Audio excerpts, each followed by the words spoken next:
Hi everyone, welcome back to the channel. Thank you as always for tuning back in. If you're new here, welcome. I'm Layla, the Lenormand reader, and I am one of the few people who focuses almost exclusively on the Lenormand cards. Today, folks, I want to talk about a technique that I like to use in my layouts, in my readings with Lenormand. And this is the technique that I call the corner cards. So this would be reading the cards that are at a corner of a Tableau-style layout. I've done a video about Tableau-style layouts. I'm going to link it so that you can have a look at what we mean by that.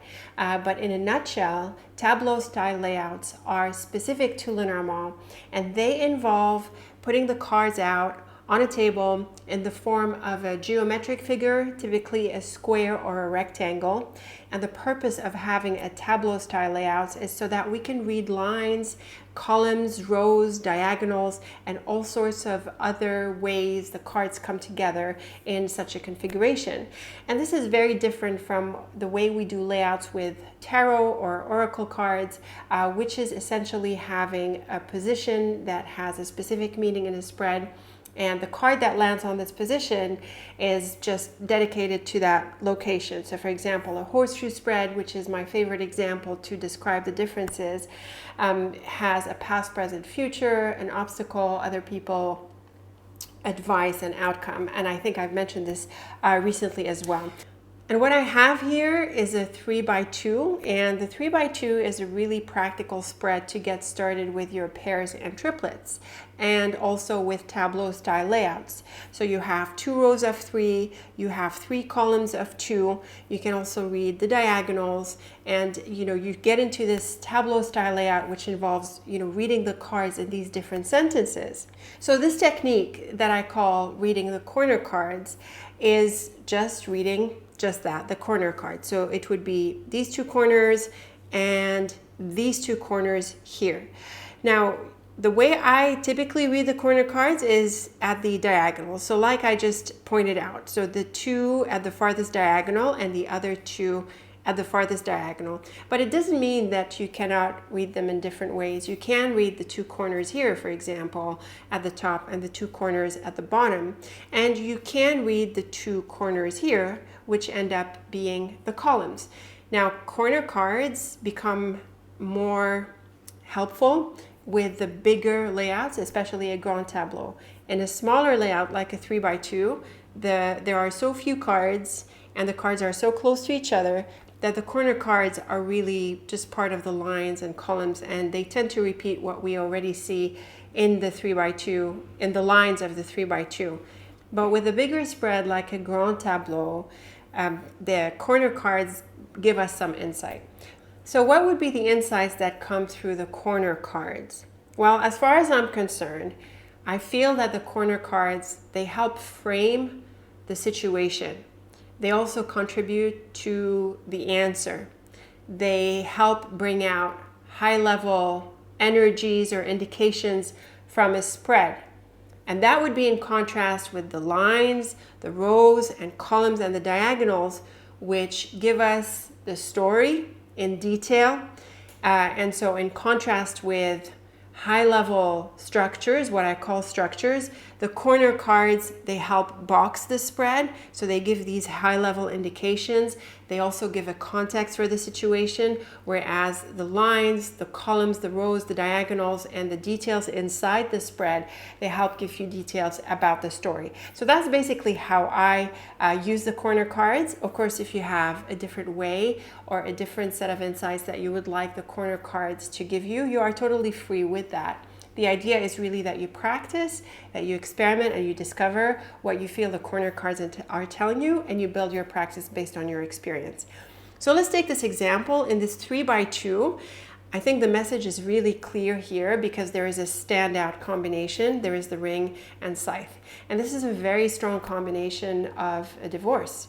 Now, obviously with a 3x2, like I said, it's so small that you sort of see everything together. Whereas in a big tableau, you're going to be a little bit searching for the messages. So the corner cards in a 3x2 in this example are clearly going to contribute to what we're seeing through the ring and scythe. And the reason is because the scythe is one of the corners. Now we have one corner which is with the moon here. The scythe and moon are pretty opposite. The moon is gentle, it is soft. The scythe is fast and sharp. It's not soft at all. So there is a very sharp contrast that comes here. So we see here that the scythe sort of breaks the energy of the moon. It can also cut short a phase of the moon, and it could also bring a sense of disappointment or a surprise. And clearly it would put a stop or make a change.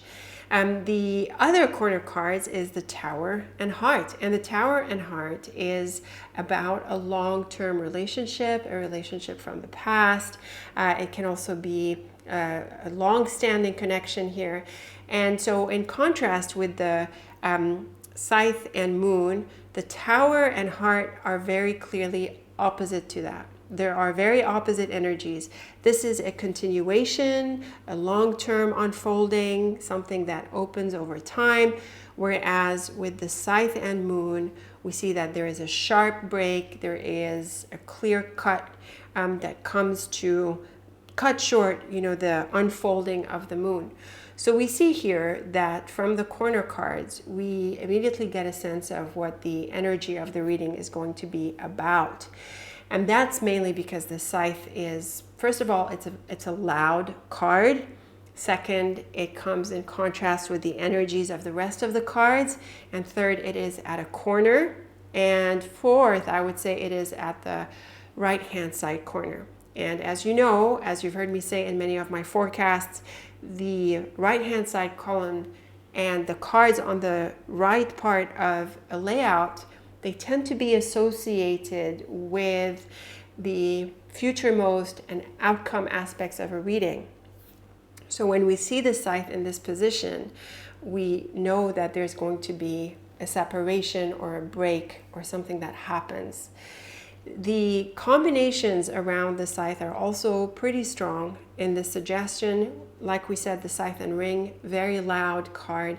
The scythe and heart also adds to this. It adds to a heartbreak. So clearly from these combinations with the scythe, there is a separation here. It's not like we have it with the clover suggesting a lucky break, or flowers suggesting a potential healing or a star. With these cards, the scythe is very clear in its meaning. And I do have my own card combinations dictionary in case you want to get into the details of all of these combinations. So really what we see in the corner cards are confirmed in the lines of the 3x2, and that is mainly because of the scythe in itself, but also because the 3x2 is small.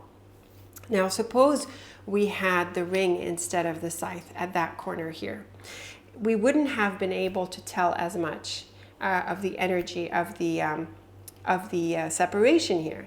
And it's possible, based on this, that it does not necessarily lead to a separation. So let's look at the corner cards and then let's see why I suggest that. So again, the Tower and Heart, like we said, a long-standing relationship, a relationship from the past or that unfolds over time.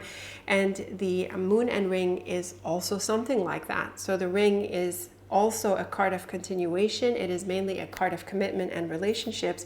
And with the moon, it is quite bright and it is quite a positive relationship here. So if we didn't see the inner cards and we just looked at the corner cards, we would have felt that the relationship is actually really good and it unfolds over time. So you see here, the corner cards give a different energy to the reading. And like I said, it's possible that the relationship doesn't necessarily break off because in the right-handmost column, we have the ring and heart. And actually, this is a really supportive relationship. And it is a very beautiful combination for a commitment.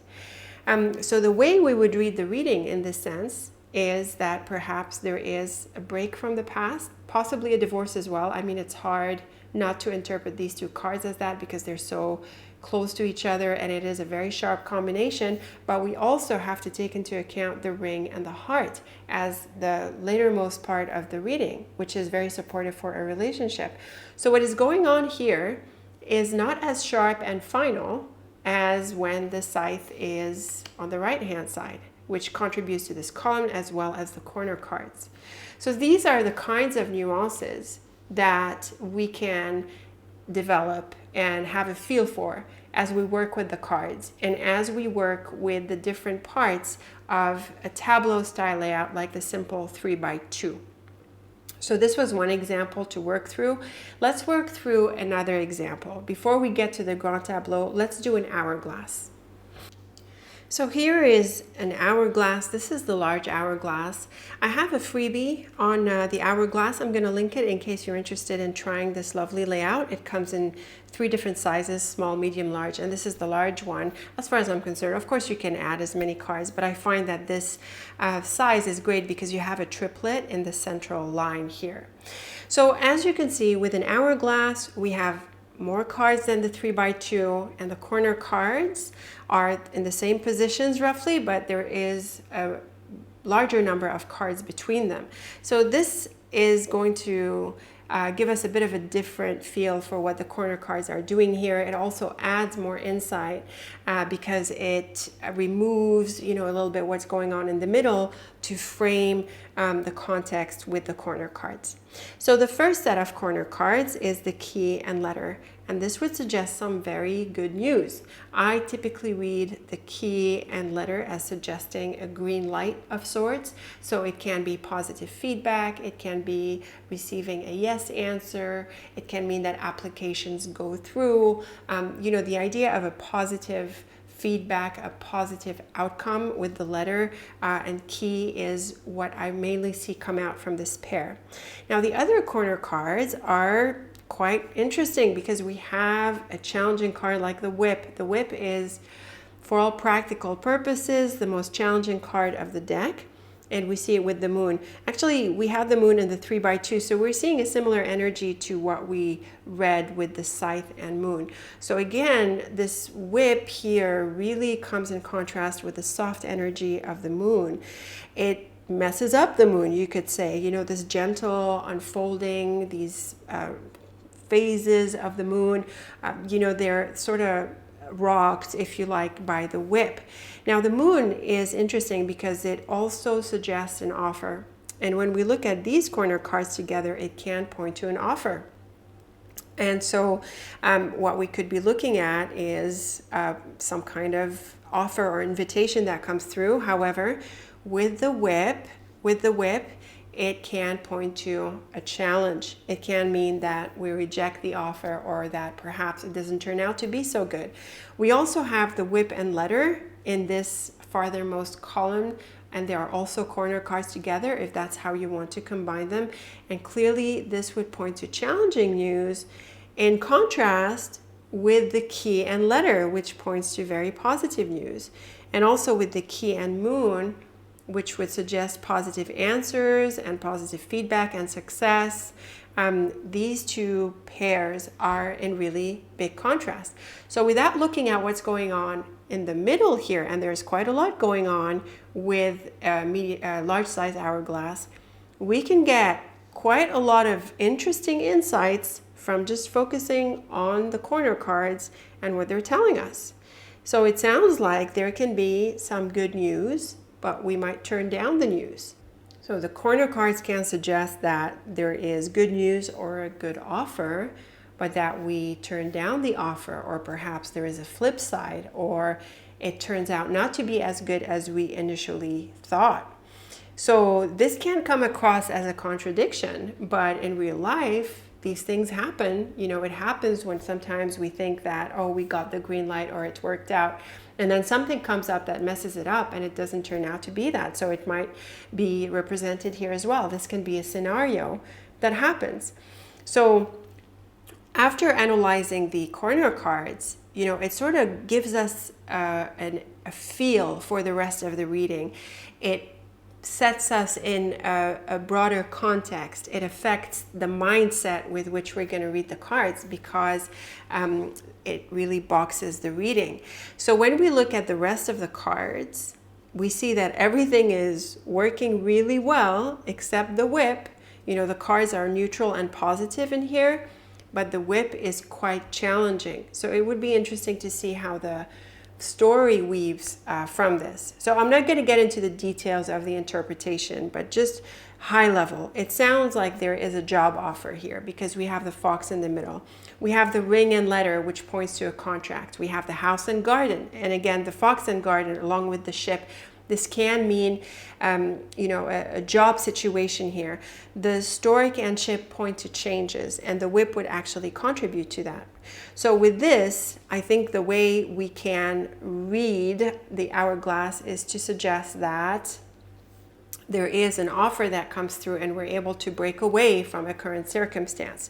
That's how I would read the cards. And the reason I would read them this way is because the majority of the cards are positive or neutral, and there's only the whip that is challenging. We also kick off with the key, and sometimes the opening card has quite a lot of impact on the rest of the reading, this energy of the reading. So I would read the key and letter as really suggesting this positive news, and we see it in different lines, like the bottom row, these diagonals here, that suggest there is indeed good news.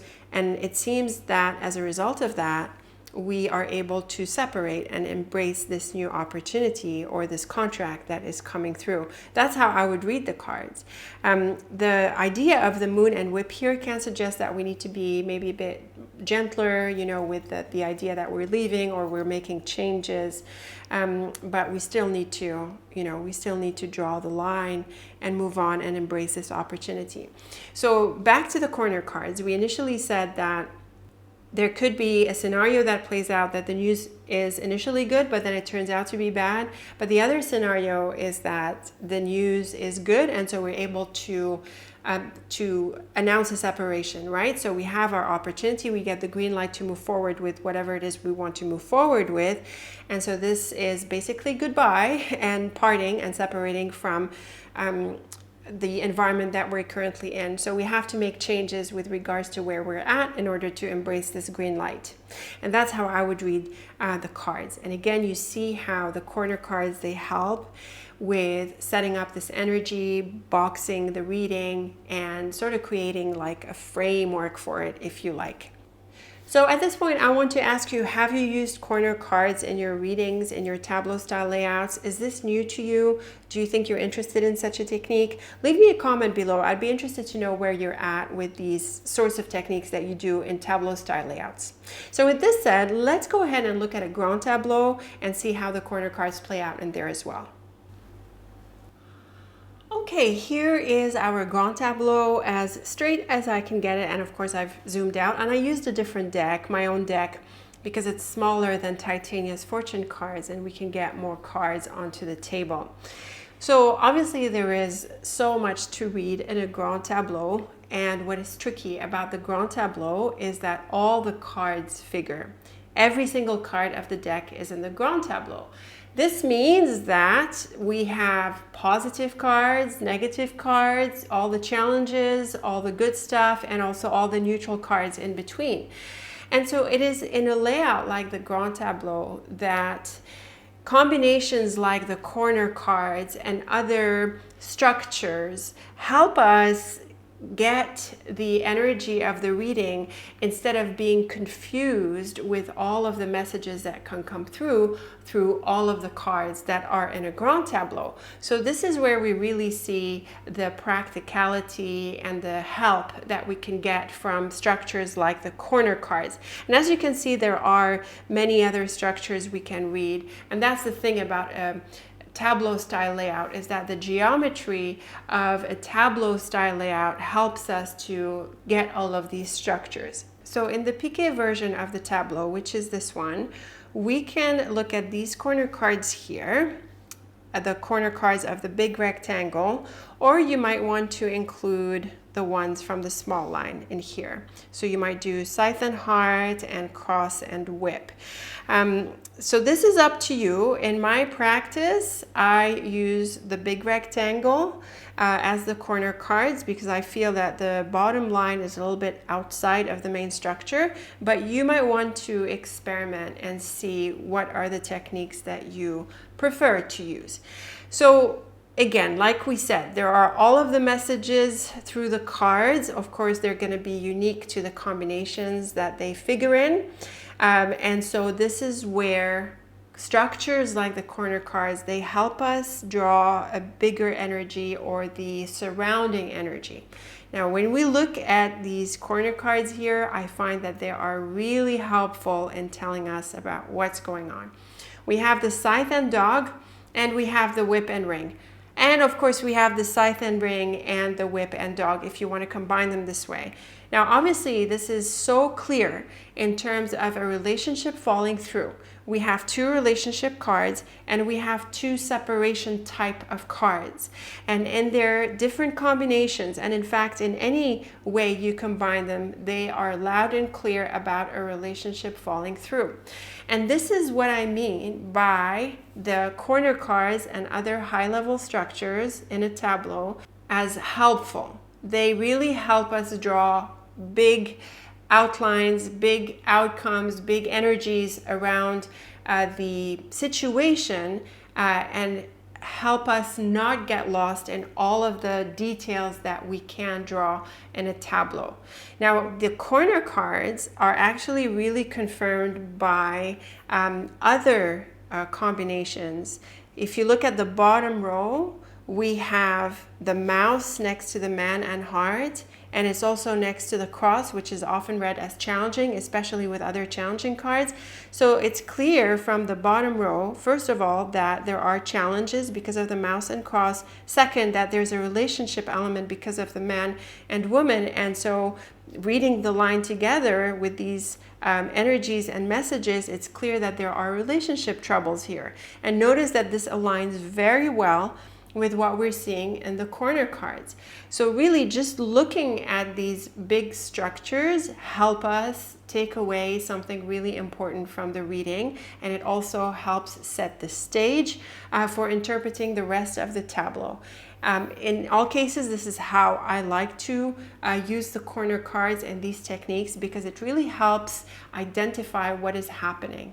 And again, in a tableau, there's all the cards, so you could think that everything is happening, but of course not everything is happening. Every reading is unique and every situation is unique. And so these structures, of course in tandem with everything else going on here, they really help us get these takeaways, these key insights, in order to focus on what is going on and avoid having a very general reading, which is very possible, and that is something that we're prone to when we're doing a tableau because all of the cards that are in here.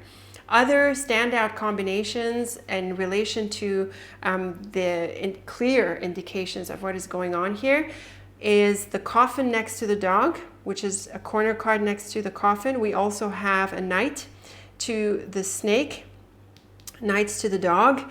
And so, we start to get a feel for, the layers and the additional insights that are supporting what we're seeing in the corner cards. Notice here we have the child and ring, which points to a new relationship. We have the ring, road, house, and stork in this diagonal. This is often a combination for moves and changes. Pretty powerful if you ask me. And of course we have something like the bottom line, which is very clear. I'm also noticing that the woman is knighting to the snake, and in fact the snake also knights to the man. So we have the man and woman at an arrow with the snake, which is not great for relationships. We have the man that knights to the coffin, and of course when we read all of the different rows and columns like this one, which has the coffin, it looks like a chapter is ending. The whip is in this column, which points to like standing one's ground seriously, strongly in the face of these challenges. And when we look at the bottom row, for example, we see this is where the woman is. There is a very positive relationship aspect here, but it comes in the wake of an ending. So, and this actually aligns well with the child, the idea of a new beginning and a separation.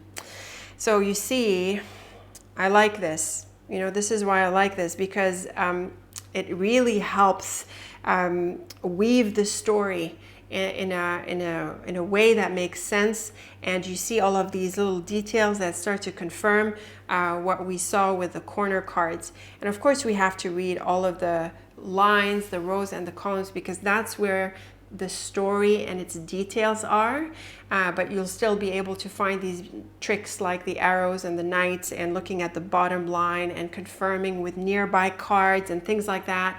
all of this to help you confirm messages. So again, I feel that the corner cards are pretty helpful. I think they're also pretty important, because of this way that they have of framing a reading.